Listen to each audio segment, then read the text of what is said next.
Hello everyone, my name is Tanvi Sahu and I welcome you all on my YouTube channel U Biology। तो हम chapter number 2 ICSE board का class 10th का biology का cover कर रहे थे। हमने इसमें ऑलरेडी स्ट्रक्चर ऑफ क्रोमोसोम को कवर कर लिया है। सेल साइकिल और सेल डिवीजन के बारे में आज हम डिटेल स्टडी करेंगे। तो ऑलरेडी हम क्या कवर कर चुके हैं, क्रोमोसोम के बारे में कवर कर चुके हैं कि क्रोमोसोम क्या होते हैं और इसकी डिस्कवरी किसने करी थी। तो फ्लेमिंग नाम के साइंटिस्ट से उन्होंने इसकी डिस्कवरी करी थी, वो भी किसमें, एक एम्फीबियन है जिसका नाम है सैलमेंडर। उसके लार्वा में उन्होंने स्टडी करी थी कि सेल डिवाइड हो रही है और उसको उन्होंने नाम दिया था माइटोसिस, दैट मीन्स थ्रेड। तो थ्रेड नाम इन्होंने क्यों दिया था, क्योंकि न्यूक्लियस में जब उन्होंने देखा तो उनको कुछ थ्रेड लाइक स्ट्रक्चर नजर आए थे जो कि डिवाइड हो रहे थे, इसलिए उन्होंने उसको नाम दे दिया माइटोसिस। फिर क्या हुआ, धीरे धीरे और भी ज्यादा पावरफुल माइक्रोस्कोप से स्टडी करी गई और फिर हमको पता चला कि न्यूक्लियस है, न्यूक्लियस के अंदर क्या प्रेजेंट होता है। सबसे पहले सेल है, सेल के अंदर न्यूक्लियस है और फिर न्यूक्लियस के अंदर क्या प्रेजेंट है, हमारे पास क्रोमोसोम्स प्रेजेंट है। क्रोमोसोम्स अगर देखा जाए तो ये सेल डिवीजन के टाइम पे अपनी कंडेंस फॉर्म में आते हैं, नहीं तो ये कैसे हमको फाइबर्स की फॉर्म में नजर आते हैं जिसको हम बोलते हैं क्रोमेटिन फाइबर। तो यहाँ पे कुछ टर्म्स हैं जैसे कि क्रोमेटिन फाइबर। अगर क्रोमोसोम कंडेंस फॉर्म में नहीं है तो वो हमको फाइबर की फॉर्म में नजर आएंगे, पतले पतले धागे की फॉर्म में नजर आएंगे जिसको हम बोलेंगे क्रोमेटिन। और फिर जब ये सेल डिवाइड होगा कभी भी तो फिर ये कंडेंस फॉर्म में आ जाएंगे जिसको हम बोलेंगे क्रोमोसोम। और क्रोमोसोम्स में क्रोमैटिड्स प्रेजेंट होते हैं। जैसे कि आप स्ट्रक्चर में देख पा रहे हैं, क्रोमोसोम्स के ऊपर कुछ आर्म्स बनी हुई हैं। कभी कभी ऐसा होता है कि दो इक्वल आर्म्स हैं, कभी कभी एक आर्म शॉर्ट है एक आर्म लॉन्ग है। तो क्रोमोसोम की आर्म्स को हम क्या बोलते हैं, क्रोमैटिड बोलते हैं। और इसके सेंटर में एक कंस्ट्रक्शन प्रेजेंट होता है जिसको हम क्या बोलते हैं, सेंट्रोमियर बोला जाता है। फिर हमने क्रोमेटिन के बारे में स्टडी किया कि क्रोमेटिन फाइबर में क्या क्या चीजें प्रेजेंट हैं। डीएनए प्रेजेंट होगा, दैट इज डीऑक्सीराइबोन्यूक्लिक एसिड, और हिस्टोन प्रोटीन प्रेजेंट होती है। हिस्टोन प्रोटीन बेसिक प्रोटीन होती हैं और बेसिक होने के साथ साथ इन पर पॉजिटिव चार्ज प्रेजेंट होता है। इससे क्या होगा कि हमारे पास डीएनए प्रेजेंट है जो कि एसिड है डीएनए, और उसके पास नेगेटिव चार्ज प्रेजेंट होता है। तो ये पॉजिटिव चार्ज और नेगेटिव चार्ज दोनों प्रेजेंट हैं, तो ये अच्छे तरीके से एक दूसरे के साथ एक कॉम्प्लेक्स का फॉर्मेशन करते हैं। That is DNA and histone protein का एक कॉम्प्लेक्स का फॉर्मेशन होगा जिसको हम बोलते हैं न्यूक्लियोसोम। ओके।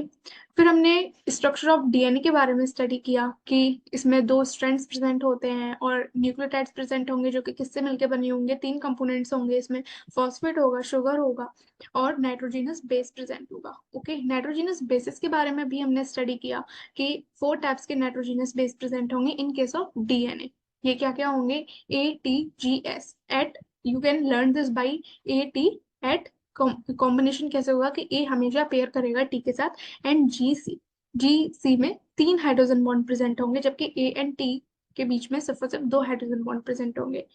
यहाँ पे डायग्राम भी स्टडी कर लिया। फिर हिस्टोन प्रोटीन के बारे में स्टडी करेंगे कि हिस्टोन प्रोटीन क्या है। तो इसमें 8 हिस्टोन प्रोटीन्स प्रेजेंट होती हैं जो कि हिस्टोन ओक्टामर कहलाती हैं, और जब डीएनए स्ट्रैंड इसके ऊपर बाइंडिंग कर लेगा अपनी तो उसको हम क्या बोलते हैं, न्यूक्लियोसोम। इसको हम ऐसे स्टडी कर सपोज बहुत सारी हमारे पास 8 हिस्टोन प्रोटीन्स हैं जिन्होंने के मिलके एक बॉल लाइक स्ट्रक्चर का फॉर्मेशन कर दिया। अब उसके ऊपर बाइंडिंग होगी डीएनए की, that structure is called nucleosome structure. Okay. फिर डीएनए की लेंथ की बात देख ली कि डीएनए वैसे लेंथ वाइज बहुत लंबा होता है, तो उसको अगर छोटे से न्यूक्लियस में आना है, उसको छोटे से न्यूक्लियस में फिट होना है तो उसको बहुत सारी अपनी बोल सकते हैं हम कॉइलिंग करनी होगी और पैकेजिंग करनी होगी। पैकेजिंग करके वो क्या होगा, न्यूक्लियोसोम के साथ ऐसे रैप हो जाएगा और पैकेजिंग कर लेगा, खुद को बहुत ही ज्यादा छोटा फॉर्म में ले आएगा न्यूक्लियस, तो वो इजीली उसके अंदर पैक हो जाएगा न्यूक्लियस के अंदर। ओके। इसके बाद हमने ये देखा कि सेल है, सेल के अंदर न्यूक्लियस है, फिर इसमें हमारे पास क्रोमोसोम है, क्रोमोसोम के ये आर्म्स हैं, इनको हम बोल रहे हैं क्रोमेटिड्स। उसके बाद में क्रोमोसोम के बाद क्रोमेटिन फाइबर आ जाएगा। क्रोमेटिन फाइबर किस किस से बना हुआ है, डीएनए से बना हुआ है और हिस्टोन प्रोटीन से बना हुआ है। ओके। और एक और टर्म है यहाँ पे जो हम बोलते हैं जीन्स, कि जीन क्या होता है। तो जीन एक्चुअल में डीएनए का ही ऐसा सेगमेंट होता है जो कि कोई भी एक पार्टिकुलर प्रोटीन का फॉर्मेशन कर रहा है जिसका इफेक्ट हमारे पार्टिकुलर फीचर में पड़ रहा है बॉडी पे। ओके। तो ये कुछ टर्म्स हमने स्टडी किए थे। फिर स्ट्रक्चर ऑफ क्रोमोसोम के बारे में देखा कि सेंट्रोमियर प्रेजेंट होता है, क्रोमेटिड्स प्रेजेंट होते हैं। और फिर स्टडी किया था हमने जीन्स के बारे में कि जीन्स क्या होती हैं। Genes are specific sequences of nucleotide on a chromosome that encode particular protein which express in form of some particular feature of the body.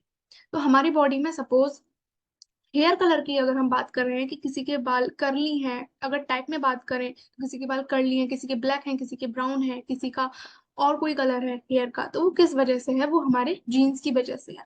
Okay, तो हमारे अंदर जो भी जीन्स प्रेजेंट है वो उसका ही स्पेसिफिक प्रोटीन का फॉर्मेशन करेंगे, और उस प्रोटीन का क्या जो भी प्रोटीन बना वो फिर कहाँ नजर आएगा? वो हमारे फिजिकल अपीयरेंस में कहीं ना कहीं नजर आएगा, उसको हम बोलते हैं।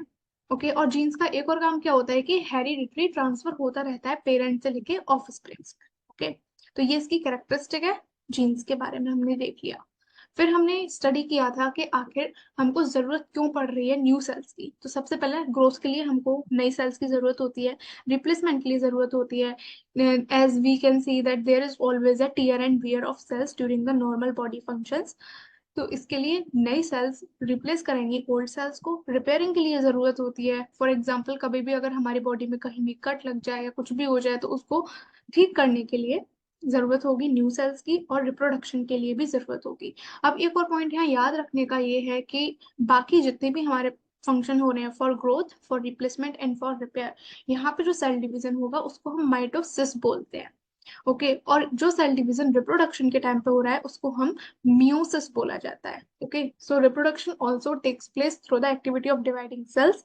अमीबा और bacteria just divide to produce two similar independent cells by mitosis. In higher forms, as in humans or in banyan tree, special cells in the reproductive organs undergo a special kind of cell division. अब यहाँ पे special type का cell division हो रहा है जिसको हम बोलते हैं मियोसिस। मियोसिस में कंडीशन क्या हो रही है? इससे क्या चीज फॉर्म होगी? मियोसिस से फॉर्म होंगे स्पर्म्स एंड एग्स। अब ये ऐसा क्यों हो रहा है कि यहाँ पे हमको क्रोमोसोम्स का नंबर हाफ करना पड़ रहा है? ऐसा इसलिए क्योंकि जब हमारे पास ये स्पर्म और एग सेल प्रेजेंट होगा, इनके पास half number of chromosomes present होंगे, या हम बोल सकते हैं कि ये हैप्लॉइड होंगे। ओके, हैप्लॉइड एंड डिप्लॉइड मैं आपको बता चुकी हूँ। इन केस ऑफ डिप्लॉइड, क्रोमोसोम्स के अगर टू सेट्स प्रेजेंट हैं तो हम उसको बोलेंगे डिप्लॉइड, और अगर क्रोमोसोम्स का एक ही सेट प्रेजेंट है किसी भी सेल में तो उसको बोलेंगे that that cell is haploid. Okay, तो यहाँ पे हमारे पास सिर्फ और सिर्फ एक ही सेट प्रेजेंट होगा क्रोमोसोम का in case of egg cell और स्पर्म सेल। फिर जब कभी भी इनका फर्टिलाइजेशन होगा तो फिर ये वापस डिप्लॉइड की कंडीशन में आ जाएंगे, और फिर एक न्यू बॉर्न बेबी फॉर्म हो जाएगा। तो जब कभी भी कोई भी न्यू बॉर्न बेबी फॉर्म हो रहा है या कोई भी नई लाइफ स्टार्ट हो रही है वो एक सिंगल सेल से ही स्टार्ट हो रही है। ओके, यहाँ आप टेबल में देख सकते हैं एज इन बॉडी सेल्स जितनी भी हमारे पास सेल्स हैं एक्सेप्ट सेक्स सेल्स, उनको हम क्या बोल सकते हैं? और सोमेटिक सेल्स भी बोलते हैं। तो जो भी सोमेटिक सेल्स हैं उनके पास टोटल 46 क्रोमोसोम्स प्रेजेंट हैं, दैट इज 23 पेयर्स प्रेजेंट होते हैं। और ये 23 पेयर्स किसी भी इंडिविजुअल में कैसे आए हैं? दैट आधा पेयर जो आए हैं हमारे पास, 23 क्रोमोसोम्स कहाँ से आएंगे? पेरेंटल साइड से आएंगे, और बाकी की 23 कहाँ से आएंगे? मैटरनल साइड से आएंगे, फादर की साइड से और मदर की साइड से आएंगे, और फिर टोटल हमारे पास 46 क्रोमोसोम्स इकट्ठे हो जाते हैं। ओके, फिर सेक्स सेल्स के टाइम पे क्या होगा? स्पर्म और एग्स में इन क्रोमोसोम्स का नंबर हाफ रह जाएगा, due to which division? That is meiosis division. Meiosis division से इन क्रोमोसोम्स का नंबर हाफ हो जाएगा, और फिर फर्टिलाइजेशन के टाइम पे ये वापस फॉर्म कर देंगे एक डिप्लॉइड सेल। अब हमने सेल साइकिल के बारे में भी स्टडी किया था कि सेल साइकिल में हमने फेज स्टडी किए थे। इंटरफेज वो फेज होता है जहाँ पे कि सेल खुद को प्रिपेयर करता है डिवाइड होने के लिए। इसमें तीन फेज पड़े थे। First growth phase, that is G1 phase, S phase जिसमें कि सिंथेसिस हो रही है, डीएनए का रेप्लिकेशन हो रहा है, और G2 फेज पड़ा था, सेकंड ग्रोथ फेज। अब हमने और स्टडी किया इसमें डीएनए के फॉर्मेशन को। डीएनए का रेप्लिकेशन एस फेज में हो रहा है। ओके, G1 फेज में जो भी इंपॉर्टेंट आरएनए है, प्रोटीन है, वो सिंथेसाइज होंगे। फिर एस फेज में रेप्लिकेशन हो जाएगा, और उसके बाद में फिर क्या होगा? G2 फेज में एंटर कर जाएंगे। G2 फेज में कोई भी अगर इसेंशियल प्रोटीन फॉर्मेशन होना है तो वो होगा। फिर ये एम फेज में एंटर कर जाएगा, दैट इज माइटोटिक फेज में सेल एंटर कर जाएगा। यहाँ पे एक और हमारे पास होता है जिसको हम बोलते हैं resting phase. In case of resting phase क्या हो रहा है कि सेल एस फेज में एंटर ना करके वहीं से विड्रॉ कर गई। सेल के पास दो पाथ है फॉलो करने के लिए कि या तो वो डीएनए का रेप्लिकेशन करे और फिर पूरा अपना सेल साइकिल कंप्लीट करे, और एक ऑप्शन ये है कि वो रेस्टिंग फेज में आ जाए। ओके, तो यहाँ पे वो सेल इस पाथ को छोड़कर रेस्टिंग फेज में भी आ सकती है। इसको हम G0 से डिनोट करते हैं, या इसको क्यूशियन फेज भी बोला जाता है। ओके, यहाँ हमने डीएनए के रेप्लिकेशन के बारे में देखा कि हमारे पास डबल स्ट्रैंडेड डीएनए होता है। तो यहाँ पे क्या होगा? एक एंड पे जो एक स्ट्रैंड होगा वो अपना कोई भी न्यू स्ट्रैंड बनाएगा, और एक दूसरा स्ट्रैंड होगा वो अपना एक न्यू स्ट्रैंड बनाएगा, और फाइनली दो न्यू स्ट्रैंड्स बनके तैयार हो जाएंगे। फिर टॉपिक आया था कि can the cell cycle go on endlessly, तो इसके बारे में भी हमने स्टडी किया कि नहीं, अगर परमानेंटली ऐसा नहीं होता कि सेल डिवाइड ही करता जा रहा है, और अगर ऐसी कंडीशन कभी हो जाती है तो उसको हम बोल सकते हैं कि ये ट्यूमर या फिर कैंसरस भी हो सकता है। ओके, फिर आज हम स्टडी करेंगे सेल डिवीजन के बारे में। ओके, तो सेल डिवीजन में दो चीजें हैं इंपॉर्टेंट, दैट ये बहुत इंपॉर्टेंट टॉपिक रहेगा। दो टाइप्स के सेल डिवीजन है, एक है हमारे पास mitosis and other one is meiosis. Okay, तो cell division leading to the production of diploid cells for growth and development, उसको हम बोल रहे हैं माइटोसिस। माइटोसिस से क्या होगा, डिप्लॉयड सेल्स का फॉर्मेशन होगा। ओके, और डिप्लॉयड सेल्स ही डिवाइड होंगे और क्या फॉर्म कर देंगे, बाकी तो और अपने डॉटर सेल्स फॉर्म कर देंगे, इसको हम बोल रहे हैं माइटोसिस। और ये कंडीशन कहाँ चलेगी, ओवरऑल बॉडी में सोमेटिक सेल्स में चलेगी। इन केस ऑफ मियोसिस, मियोसिस में क्या हो रहा है कि सेल का डिवीजन है, उसमें प्रोडक्शन होगा हैप्लॉइड सेल्स का या फिर गैमेट्स का, यानी हमारे पास सपोज ऑलरेडी कोई डिप्लॉयड सेल प्रेजेंट थी, उसमें अगर मियोसिस हो गई तो फिर उसमें हैप्लॉइड गैमेट्स आ जाएंगे। ओके, हैप्लॉइड सेल्स का फॉर्मेशन हो जाएगा। सबसे पहले हम स्टडी करेंगे माइटोसिस के बारे में। तो माइटोसिस में क्या हो रहा है, mitosis is the cell division in which one parent cell divides into two identical daughter cells. Mitosis में देखा कि सेल डिवीजन होगा और एक पेरेंट सेल डिवाइड करके दो डॉटर सेल्स बनाएगी जो कि आइडेंटिकल होंगी, एक जैसी होंगी। The most important aspect of mitosis is that the same number of chromosome is maintained at each level। और इसमें हम क्या स्टडी करेंगे कि इसमें क्रोमोसोम का नंबर हमेशा सेम रहेगा, जबकि मियोसिस में क्रोमोसोम का नंबर हाफ हो जाएगा। अब ये सब कैसे होगा, आगे के फेजेस में स्टडी करेंगे। ओके, तो फेजेस ऑफ माइटोसिस, माइटोसिस दो फेजेस में कंप्लीट हो रहा है, एक है हमारे पास कैरियोकाइनेसिस और दूसरा है साइटोकाइनेसिस। कैरियोकाइनेसिस, आपको वर्ड का मीनिंग समझना है। कैरियो का मीन होता है न्यूक्लियस एंड काइनेसिस का मतलब है डिवीजन। अगर हमारे पास न्यूक्लियस डिवाइड हो रहा है उसको हम बोलेंगे कैरियोकाइनेसिस। ओके, यहाँ पे सबसे पहले डिवीजन होगा न्यूक्लियस का। Karyokinesis of mitosis occur in four main phases, इनमें चार मेन फेजेस होंगे। वो कौन कौन कौन से फेज होंगे, अब इसमें क्या है, फेजेस ऐसा नहीं है कि एग्जैक्टली एक फेज खत्म हुआ फिर हमको कुछ क्लियर कट नजर आ रहा हो कि हाँ इस पॉइंट पे ये फेज खत्म हुआ और अब दूसरा फेज चालू हुआ, ऐसा नहीं है, ये कंटिन्यूअस प्रोसेस की तरह से होता है। Okay, so the four phases of mitosis are prophase, metaphase, anaphase, and telophase. By and large, the four phases of mitosis are similar in both plant and animal cell। अब चाहे animal cell हो चाहे plant cell हो, ये चार phases same ही चलेंगे। Okay, तो हमने क्या स्टडी किया कि माइटोसिस में दो स्टेप्स होंगे, एक होगा कैरियोकाइनेसिस जहाँ पे कि न्यूक्लियस का डिवीजन हो रहा है, and eight the time of cytokinesis यहाँ पे साइटोप्लाज्म का डिवीजन होगा।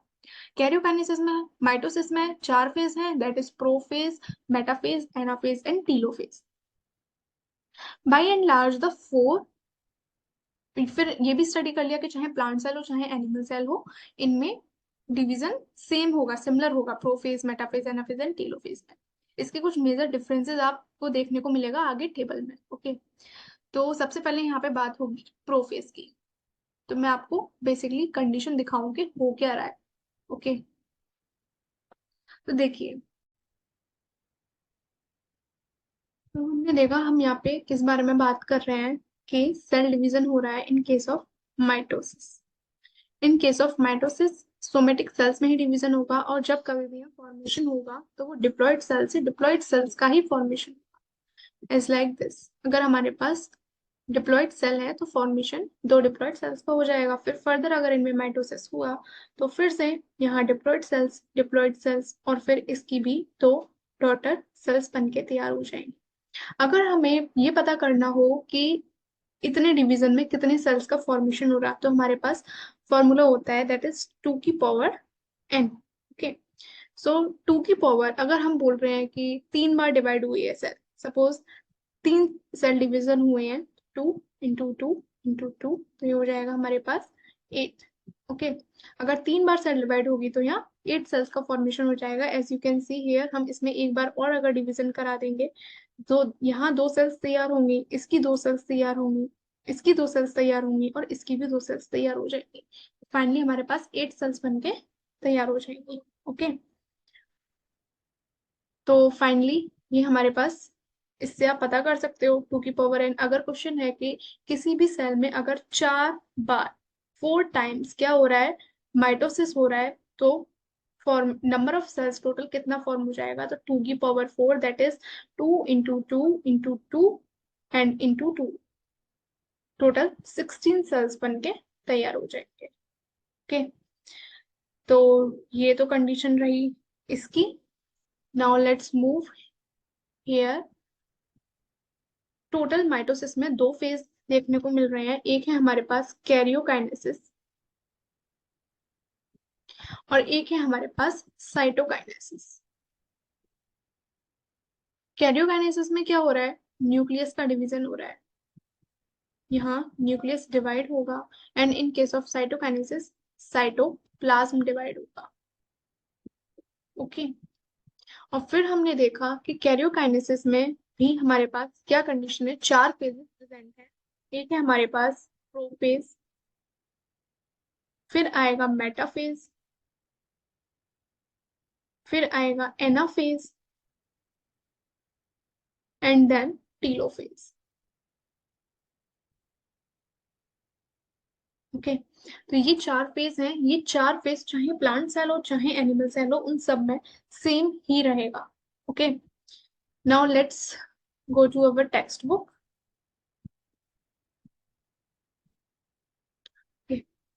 तो यहाँ पे हमने जो जो स्टडी किया वो स्टडी कर लिया। माइटोसिस के बारे में, माइटोसिस के फेजेस की बारी आएगी। सबसे पहले हमारे पास है प्रोफेज, प्रो का मीन्स है फर्स्ट। ओके, इसमें कुछ इसके आपको पॉइंट्स दिए हैं, इंपॉर्टेंट फीचर्स की क्या क्या हो रहा है, इंपॉर्टेंट कैरेक्टरिस्टिक्स प्रोफेज के बारे में, ये बहुत इंपॉर्टेंट है। Okay, so in case of prophase the chromosomes have become short and thick and are clearly visible inside the nucleus। तो प्रोफेज के टाइम पे क्या हो रहा है कि सेल के अंदर जो भी क्रोमोसोम्स प्रेजेंट है न्यूक्लियस में, वो शॉर्ट और थिक हो जाएंगे। जैसे कि मैं बता चुकी हूँ कि जब कभी भी सेल डिवाइड होती है तभी वो शॉर्ट और थिक होते हैं और कंडेंस होते हैं, क्लियरली विजिबल होते हैं। Each chromosome has already duplicated having made its copy to form two chromatids. और यहाँ पे जो क्रोमोसोम है वो ऑलरेडी अपनी कॉपी बना चुका है। कहाँ बनाई होगी इसने अपनी copy, at the time of S phase, तो इसमें क्रोमाटिड्स बन जाएंगे, वो भी two. Okay, the two sister chromatids remain attached to each other at a small region called centromere। और ये दोनों सेंट्रोमियर पर एक पॉइंट पर अटैच रहेंगे। The centrosome in animal cell splits into two along with simultaneous duplication of centrioles contained in it। In case of animal cell क्या होगा कि centrioles का formation होता है, और centrioles जो होगा वो भी duplication करके दो centrioles का formation कर देगा। और ये जो दो डॉटर centrioles होंगे वो कहाँ मूव कर जाएंगे, सेल के पोल्स पर मूव कर जाएंगे। यहाँ पे हम पोल्स कहाँ बोल रहे हैं, जो कि हम बोल सकते हैं एट द एक्सट्रीमसिटी, जो दूर वाला पोर्शन होगा उसको हम पोल बोल रहे हैं, और मिडल पोर्शन होगा सेल का उसको हम इक्वेटर बोलेंगे। वो पोल्स पर पहुंच जाते हैं हर एक सेल के। Each centriole is surrounded by radiating rays, और हर एक सेंट्रियोल में कुछ रेडिएटिंग रेज प्रेजेंट होंगी जिसको हम बोलते हैं एस्टर। एस्टर वर्ड आया है स्टार से, ये आपको डायग्राम से पूरा क्लियर हो जाएगा। द एनिमल सेल्स में हैव आइदर वन और टू सेंट्रियोल्स, एनिमल सेल में एक या दो सेंट्रियोल प्रेजेंट हो सकते हैं। A number of fibers appears between two daughter centriole which are called spindle fibers। अब ये जो दो हमारे पास डॉटर सेंट्रियोल बन के आए, इनमें क्या कंडीशन आएगी, बहुत सारे फाइबर्स बनने लगेंगे जिसको हम बोलेंगे spindle fibre. The nuclear membrane and the nucleus disappear. और इस टाइम पे क्या कंडीशन होगी, ये बहुत इंपॉर्टेंट है, याद रखना आप कि न्यूक्लियर मेम्ब्रेन और न्यूक्लियस यहाँ पे डिसअपियर हो जाएगा। The duplicated chromosome start moving towards the equator. और अब यहाँ पे ये जो डुप्लीकेट क्रोमोसोम है वो इक्वेटर पे आना स्टार्ट हो जाएंगे। इक्वेटर वो पॉइंट है जहाँ पे कि मिडिल पोर्शन में सेल के, ओके, यहाँ जो कि मिडिल पोर्शन है। यहाँ पे ये देखा हमने कि pole means the extremities of an axis and equator means the middle plane dividing the cell into two similar halves। The naturally occurring cell may be oriented in all possible direction। Okay, फिर आगे diagram दिया है और फिर metaphase start होगा। तो मैं इसको आपको डायग्राम से क्लियर करके बताती हूँ कि क्या हो रहा है। तो देखिए, सबसे पहले हमारे पास क्या कंडीशन है, क्रोमोसोम कुछ इस तरीके का प्रेजेंट है। सपोज सबसे पहले तो क्रोमोसोम कैसे प्रेजेंट होगा, फाइबर्स की फॉर्म में प्रेजेंट होगा। ओके, ये नॉर्मल क्रोमोसोम है। अगर यही क्रोमोसोम कंडेंस हो जाएगा तो इसमें दो आर्म्स नजर आने लगेंगी, और ये बीच में पार्ट होगा जिसको हम बोलेंगे सेंट्रोमियर। ओके, इसको हम बोल रहे हैं सेंट्रोमियर, और ये हमारे पास आर्म्स प्रेजेंट है किसी भी क्रोमोसोम की। अब जब ये क्रोमोसोम कौन कौन से फेज पढ़े थे? G1 फेज था, S फेज था, G2 फेज था और फिर M फेज में एंटर कर जाते हैं। Eight the time of S phase यहाँ पे रेप्लिकेशन हुआ डीएनए का और उससे ये क्रोमोसोम डबल हो जाएंगे। ओके, यहाँ क्रोमोसोम डबल नहीं होने, यहाँ क्रोमाटिड्स जो होगा वो इस तरीके से स्ट्रक्चर नजर आने लगेगा। यहाँ डीएनए का रेप्लिकेशन हो गया। तो फाइनली हमारे पास जो क्रोमोसोम अब एम फेज में जब आएगा, जब उसको माइटोसिस करनी होगी, तो हमारे पास क्रोमोसोम का स्ट्रक्चर कैसे होगा?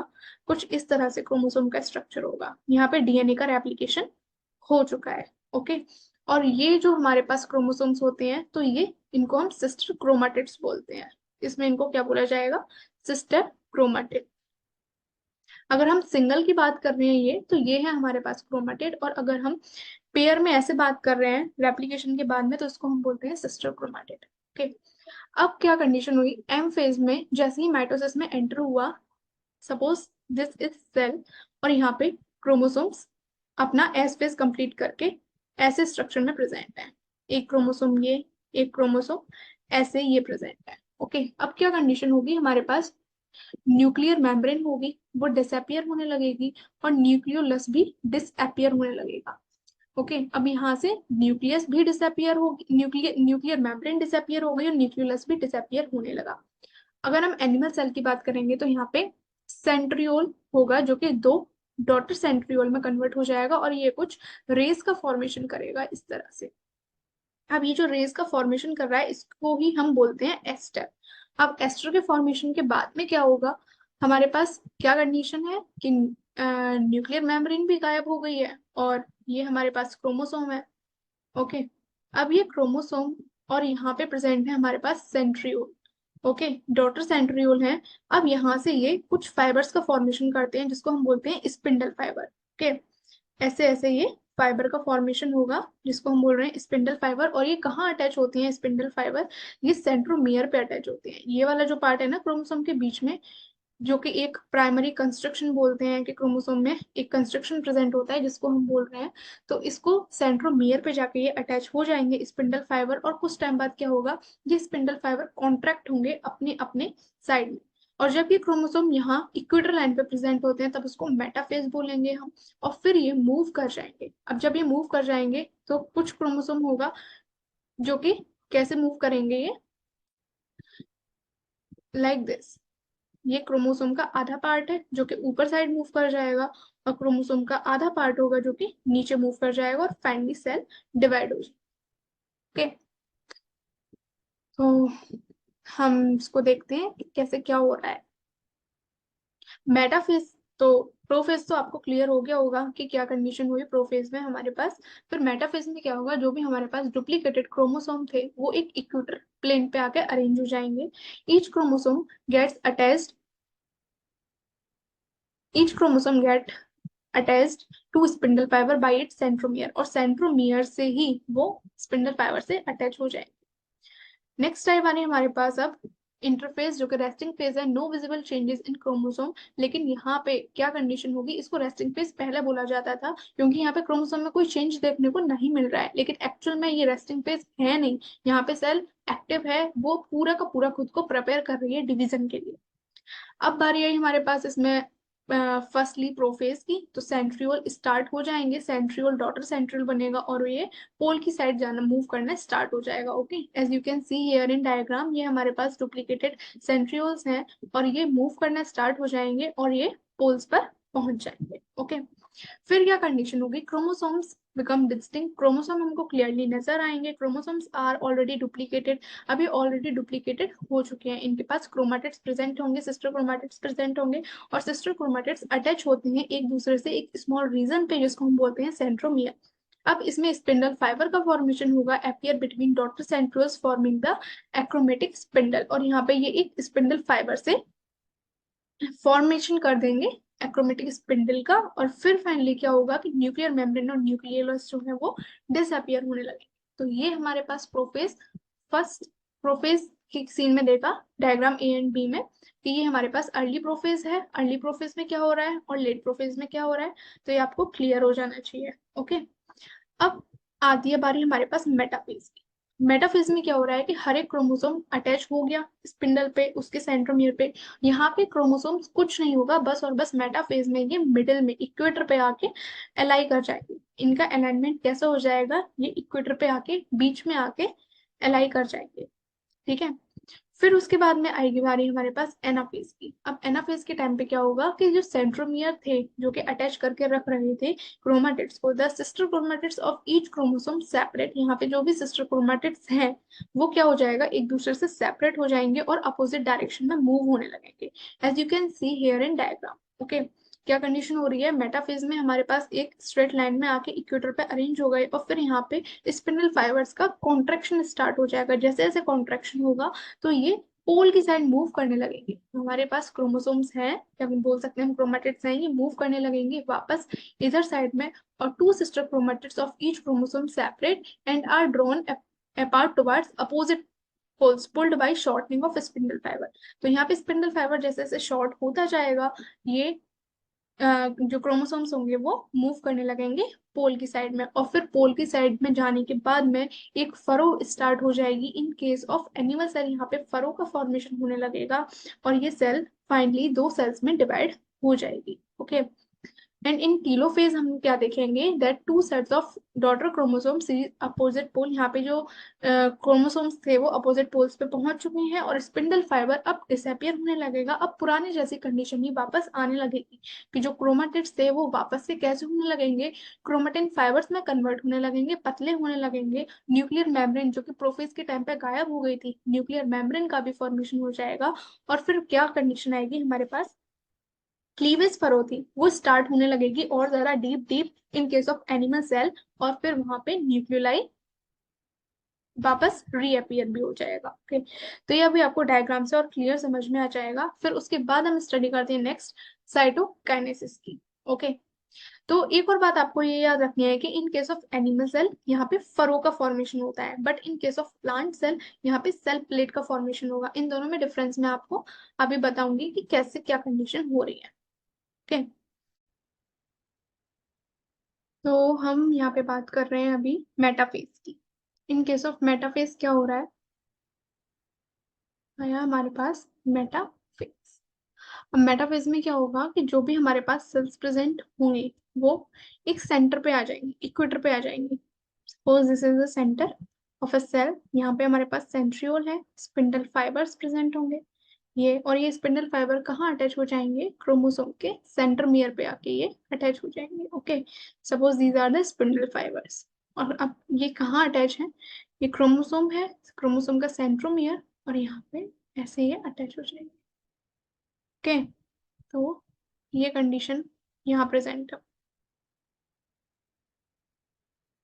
अब आगे क्या बात आएगी, ये सिर्फ और सिर्फ सेंटर पे आ गई। अब हमारे पास नेक्स्ट फेज आएगा जो कि होगा टीलो एनाफेज। मेटाफेज के बाद आया एनाफेज। अब एनाफेज के टाइम पर ये मूव करने लगेंगे। यहाँ पे सेंट्रियोल ये था और ये था। अब ये स्पिंडल फाइबर्स थे, this one this one this one, ये स्पिंडल फाइबर है।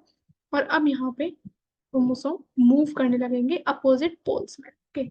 इधर मूव करा, इसने इधर मूव करा, और यहाँ पे इधर मूव करा, और फिर ये मूव करते करते फाइनली कहाँ आ जाएंगे, ये फाइनली मूव करते करते अपने अपने पोल्स पर आ जाएंगे। ओके। तो ये वाली बात हो गई हमारे पास एनाफेज की। एनाफेज के टाइम पे ये मूव करने लगेंगे। अब ये मूव हो क्यों रहे हैं, क्योंकि हमारे पास ये जो स्पिंडल फाइबर्स थे ना ये शॉर्ट होने लगेंगे। ये जैसे ही शॉर्ट होने लगेंगे तो ये इसको अपनी साइड ऊपर की तरफ मूव करने लगेगा, इसको इधर। और ये स्पिंडल फाइबर जब कभी भी शॉर्ट होगा, कॉन्ट्रैक्ट होगा, तो ये इधर मूव करने लगेगा। ओके। अब फिर आती है बारी हमारे पास टीलोफेज की। अब इन केस ऑफ टीलोफेज क्या होगा, यहाँ पे वापस वही कंडीशंस वापस आने लगेगी। एज लाइक सेल हमारे पास ये था, अब यहाँ पे जो क्रोमोसोम्स थे वो अपने अपने पोल की साइड मूव कर गए। पोल की साइड मूव करने के बाद पे यहाँ पे न्यूक्लियस की मेम्ब्रेन आ जाएगी, न्यूक्लियोलाई आ जाएगा, और जो क्रोमोसोम्स होंगे वो वापस कैसे हो जाएंगे, थिन फाइबर की फॉर्म में आ जाएंगे, क्रोमेटिन फाइबर की तरह से।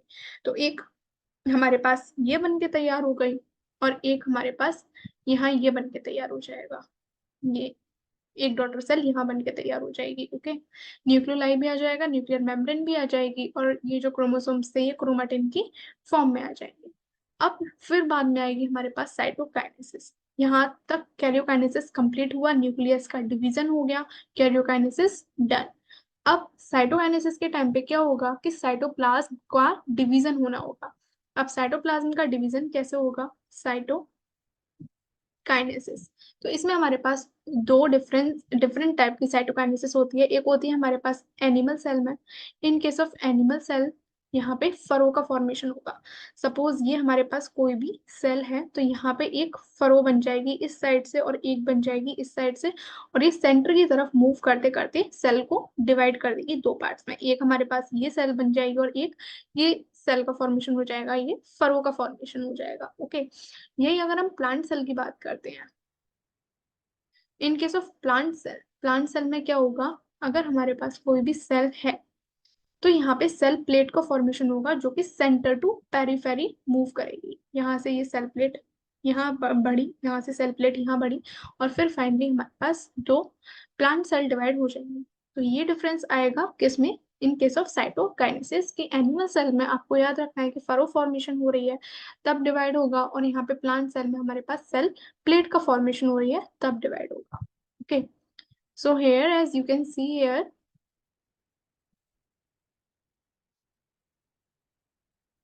Just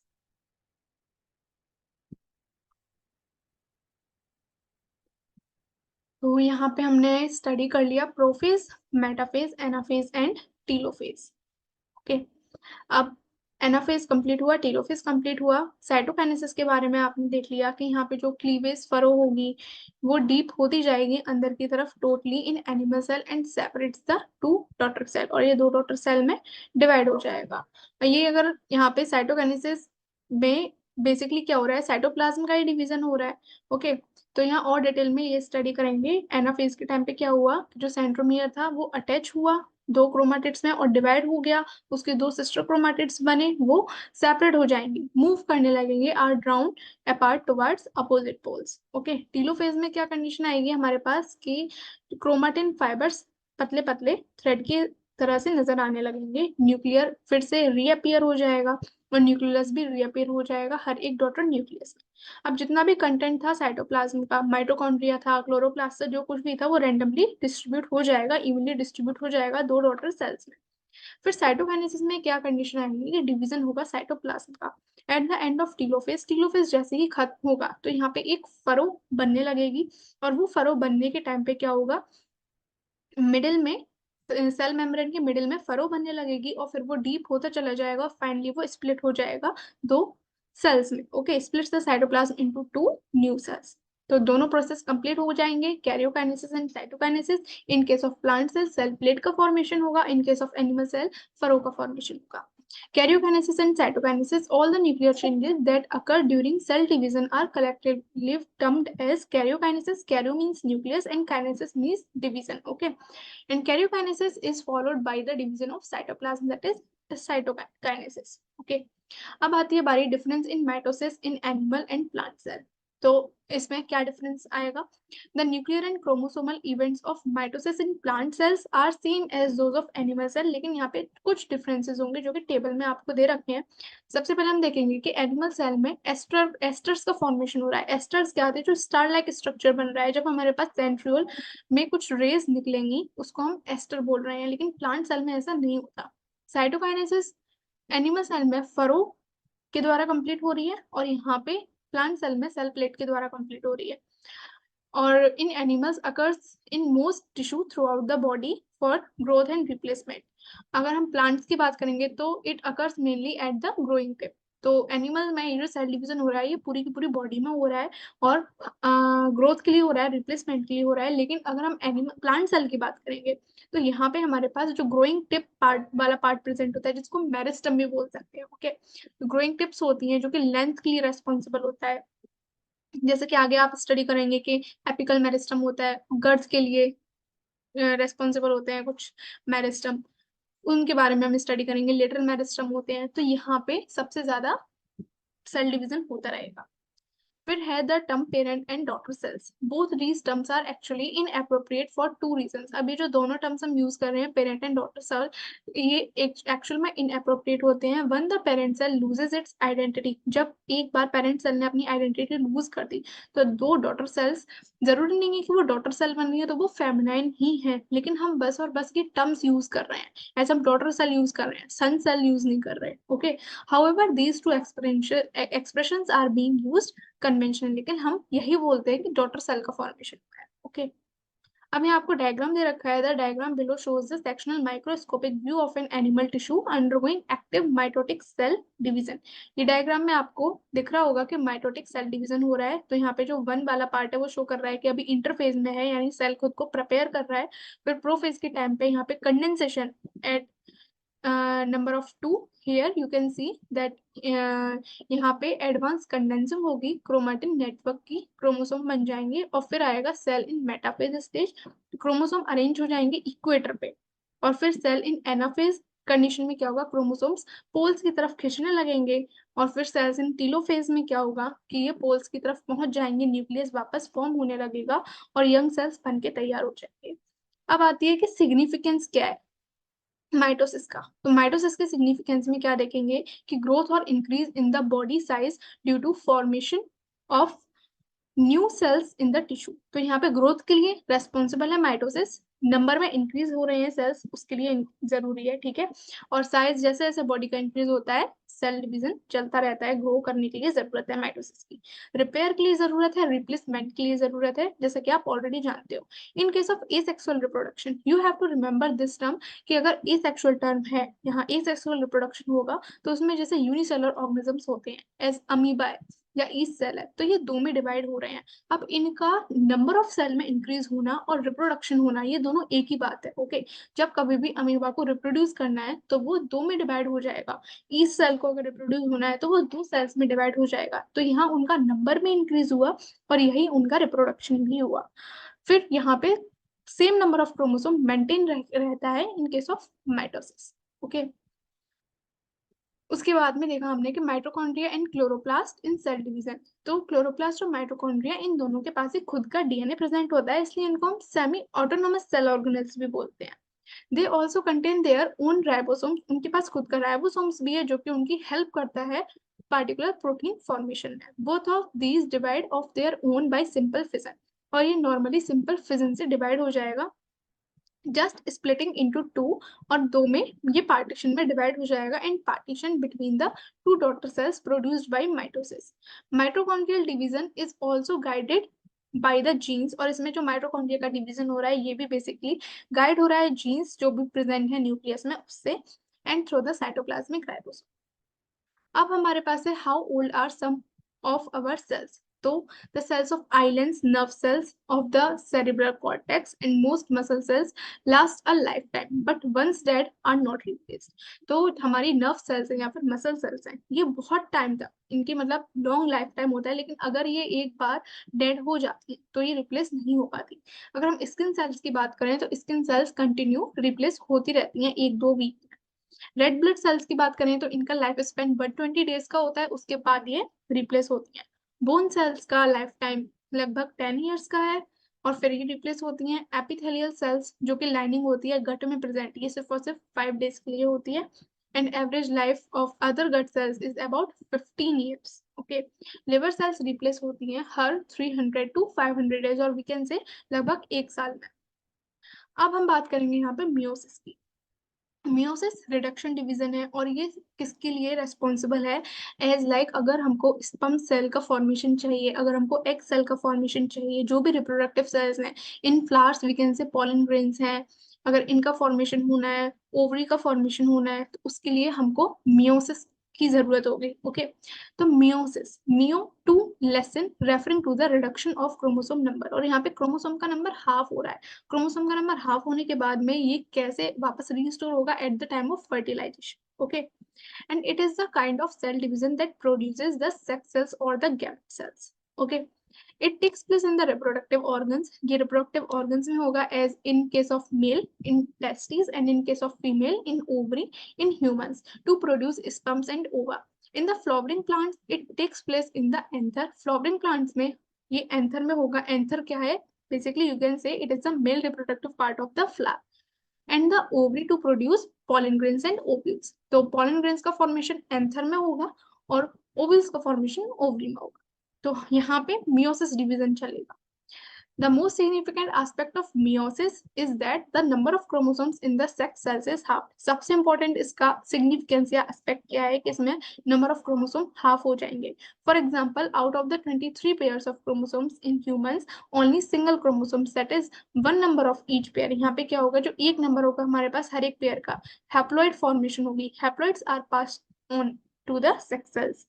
This is essential because when the male and female gametes fuse together, और ये important है कि हमको haploid cell ही चाहिए। क्यों? क्योंकि जब कभी भी ये haploid cell fuse होंगे at the time of fertilization, तो हमारे पास normal double diploid number of chromosome मिल जाएगा।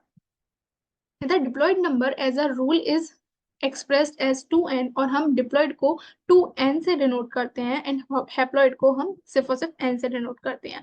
तो बेसिकली ये जो 2n और n है, डिप्लॉइड का मीन्स क्या है कि हमारे पास 2 सेट्स ऑफ क्रोमोसोम प्रेजेंट है, इसको हम बोलते हैं डिप्लॉइड। और हैप्लॉइड अगर हमारे पास सिर्फ और सिर्फ 1 सेट ऑफ क्रोमोसोम प्रेजेंट है तो उसको बोलेंगे हैप्लॉइड।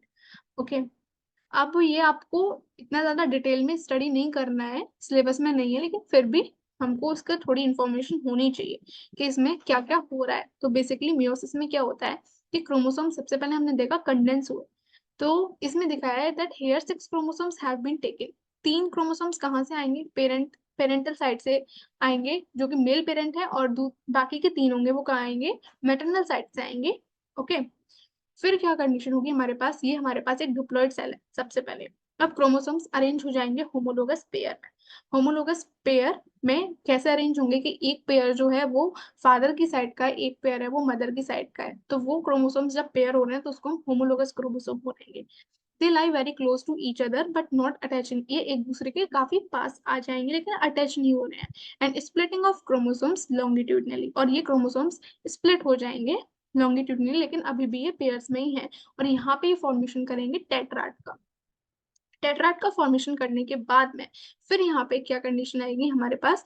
पहली रिडक्शन डिवीजन होगी। रिडक्शन डिवीजन के टाइम पे क्या होगा कि जो क्रोमोसोम्स थे पेयर में ये अब सेपरेट होने लगेंगे and each daughter cell receive only 1 chromosome from each pair. और हर एक डॉटर सेल में एक एक पेयर जो होगा वो आ जाएगा। हर एक डॉटर सेल में हर एक पेयर का एक क्रोमोसोम यहाँ पे रिसीव हो जाएगा।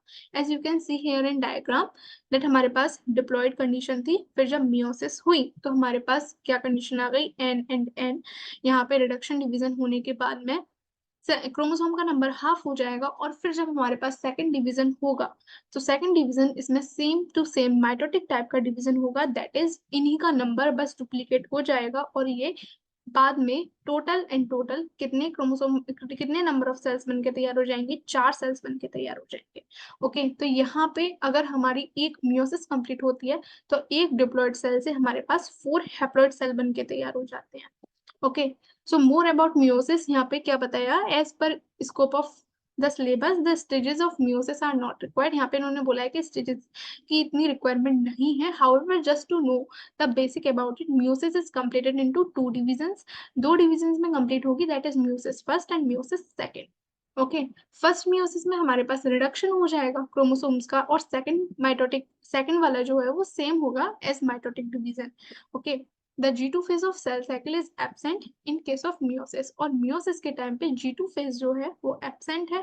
प्रोफेज ऑफ मियोसिस फर्स्ट, और जो प्रोफेज चलेगा मियोसिस फर्स्ट का वो करस्पॉन्ड करता है most closely to G2 phase. Okay, तो ये इंपॉर्टेंट बात आपको याद रखनी है कि in case of meiosis G2 phase absent होता है।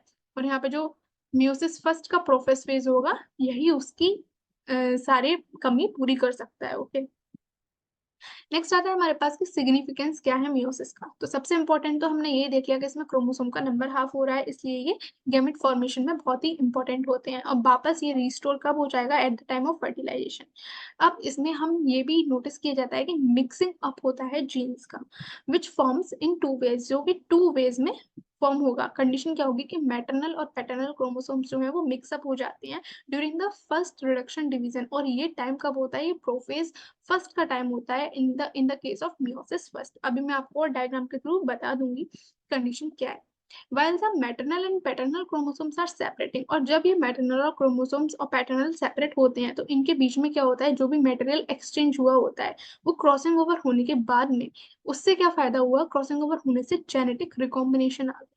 Okay, as we can say here कि ऐसा नहीं होता है कि हम एग्जैक्टली exactly अपने पेरेंट की तरह से नजर आ रहे हैं। ऐसा नहीं है कि कोई इंसान एग्जैक्ट अपने पापा की तरह से नजर आ रहा है या बिल्कुल एग्जैक्ट, ऐसा होता है लेकिन ऐसा बहुत हम बोल सकते हैं कि वेरिएशंस भी देखने को नजर आते हैं। तो ये जो वेरिएशन नजर आ रहे हैं हमारे पास, जेनेटिक रिकॉम्बिनेशन हो रहा है, वो क्रॉसिंग ओवर की वजह से हो रहा है। As here you can see in diagram, suppose हमारे पास ये एक येलो कलर का क्रोमोसोम इन्होंने दे रखा है जो कि मैटरनल साइड का है, और इधर पैटर्नल साइड का क्रोमोसोम दे रखा है। अब यहाँ क्या हुआ, पिंक कलर, सपोज ये इधर पैटर्नल साइड का है, एक एक क्रोमोसोम हमको मिला हुआ होता है।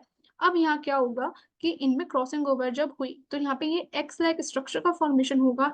Here you can see this x like structure form होता है जिसको हम कियाज्मा बोलते हैं, कि क्रॉसिंग ओवर के टाइम पे हो रहा है, और ये प्रोफेज फर्स्ट के टाइम पे ही होगा। और फिर जब यहाँ पे क्रॉसिंग ओवर हो जाएगी तो कुछ पार्ट इसका एक्सचेंज हो जाएगा। As you can say see here कि पिंक पार्ट आ गया इधर येलो वाले पार्ट में, और पिंक वाले पार्ट में आ गया ये येलो पार्ट। तो यहाँ पे क्रॉसिंग ओवर हो रही है, crossing over between maternal and paternal chromatids during meiosis to produce a new recombination. और यहाँ पे कियाज्मा का फॉर्मेशन हो रहा है। The mixing up of genes during meiotic division provides for innumerable variations in the progeny. तो यहाँ पे ये बात लिखी हुई है कि जब ये मिक्सिंग हो रही है, क्रॉसिंग ओवर हो रही है, तो इससे रिजल्ट क्या मिलेगा कि वेरिएशन होगा। That is how children of same parent, और इसी वजह से हम देखते हैं कि सेम पेरेंट्स के जो चिल्ड्रन हैं, एज लाइक हमारे भाई बहन है, हमारे सिबलिंग्स हैं, वो जरूरी नहीं है कि बिल्कुल एग्जैक्ट हमारे जैसे ही नजर आए। They are different from each other in certain aspects. Okay, और एस्पेक्ट्स। तो अब आती है बारी के डिफरेंस क्या रहा माइटोसिस में और मियोसिस में। तो वेयर इट अकर्स, तो माइटोसिस जो होगा वो मैंने आपको बताया है कि ये सोमेटिक सेल्स, सोमेटिक सेल्स कौन से होते हैं, all cells of our body except the reproductive cells या और सेक्स सेल्स, उनको हम बोलते हैं सोमेटिक सेल्स। मियोसिस कहाँ होगा, ये रिप्रोडक्टिव सेल्स में होगा, और भी कैन से सेक्स सेल्स में होगा। फिर आई बारी हमारे पास माइटोसिस की, to provide for growth and replacement continuously through out the life. और मियोसिस की जरूरत कहाँ है, गैमेट फॉर्मेशन में।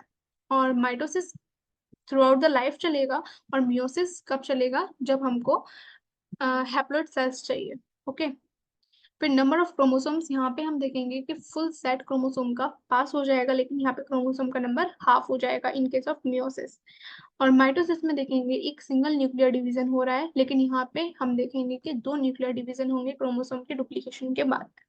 माइटोसिस में आइडेंटिकल सेल्स बनेंगी, लेकिन इन case of meiosis randomly assorted between the gametes produce this result in genetic variation। यहाँ पे हमारे पास क्रॉसिंग ओवर भी होगी, सब कुछ होगा जो कि जेनेटिक वेरिएशंस का ही रिजल्ट होगा। Okay, homologous chromosomes, crossing over and variation को हम लेटर चैप्टर 3 में डिस्कस करेंगे। Now let me show you one thing. देखिए, हमने यहाँ बात कर रहे हैं किसकी,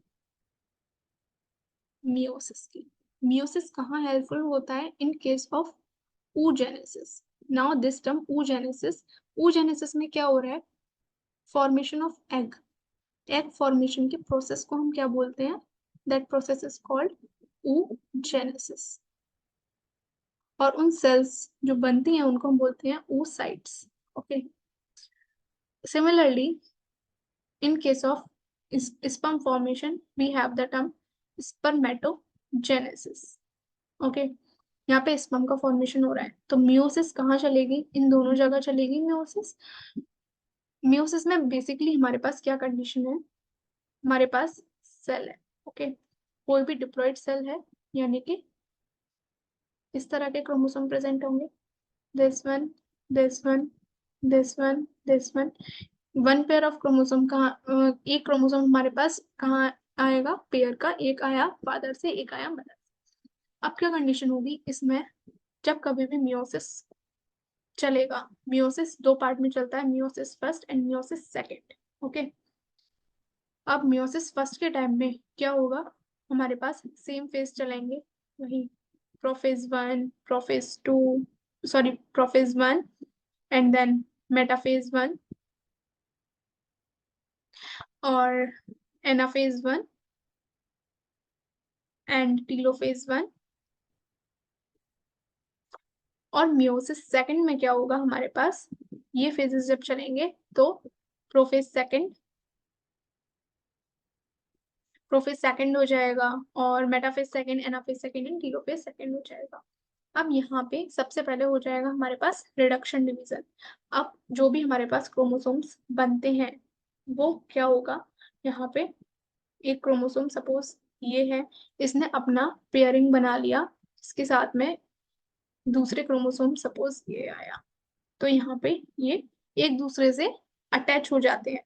ओके, एक दूसरे के पास में जब ये आ जाते हैं तो इसको हम बोलते हैं टेट्राड। और ये सब काम कहाँ हो रहा है, प्रोफेज के टाइम पे ही हो रहा है। जब ये टेट्राड का फॉर्मेशन हो जाएगा, अब यहाँ पे क्या कंडीशन होगी हमारे पास कि क्रॉसिंग ओवर होगी।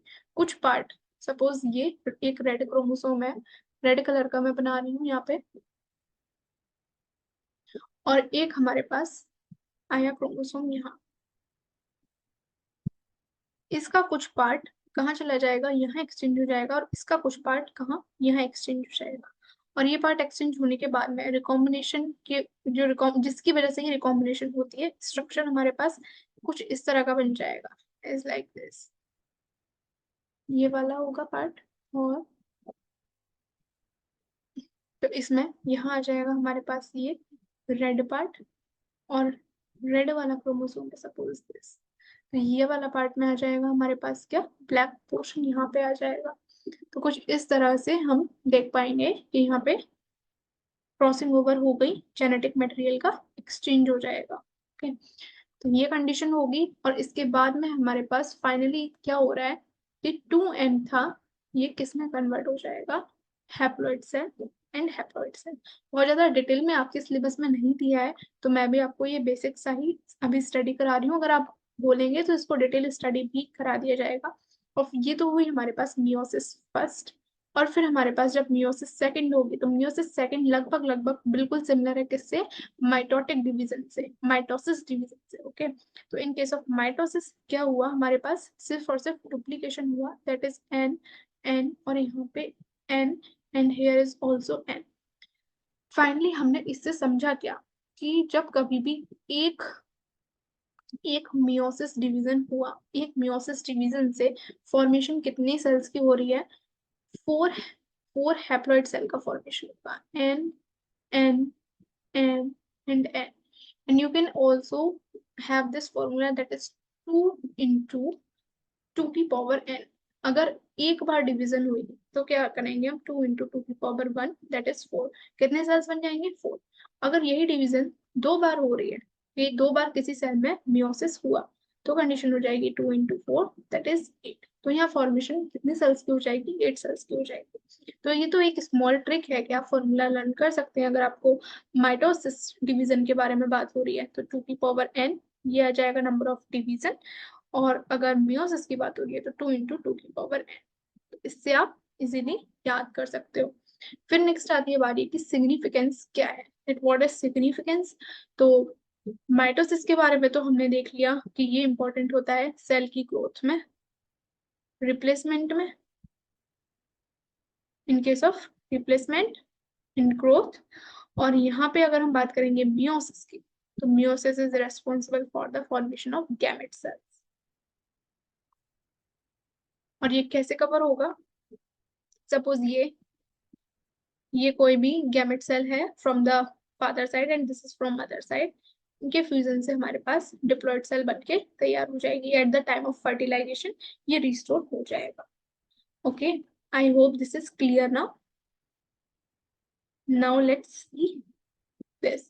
तो यहाँ पे आपका पूरा चैप्टर ये कंप्लीट हो गया है, और अब हम बात करेंगे इसमें कि चैप्टर में हमने क्या क्या स्टडी किया। तो चैप्टर में हमने क्रोमोसोम्स के बारे में स्टडी किया, क्रोमोसिन किसके बने हुए हैं, ये क्रोमोसोम्स किसके बने हुए हैं, क्रोमेटिन फाइबर्स के, that is DNA and histone protein. Nucleosome के बारे में स्टडी किया हमने, और डीएनए का स्ट्रक्चर कैसा बना है, और नाइट्रोजिनस बेसिस कौन कौन से हैं, मैंने आपको बताया ATGC, आपको याद रखना है। रेप्लिकेशन कैसे हुआ ये भी हमने बेसिक की इंफॉर्मेशन ले ली, और फिर माइटोसिस के बारे में स्टडी किया, कैरियोकाइनेसिस क्या है, साइटोकाइनेसिस क्या है, ये सब स्टडी कर लिया।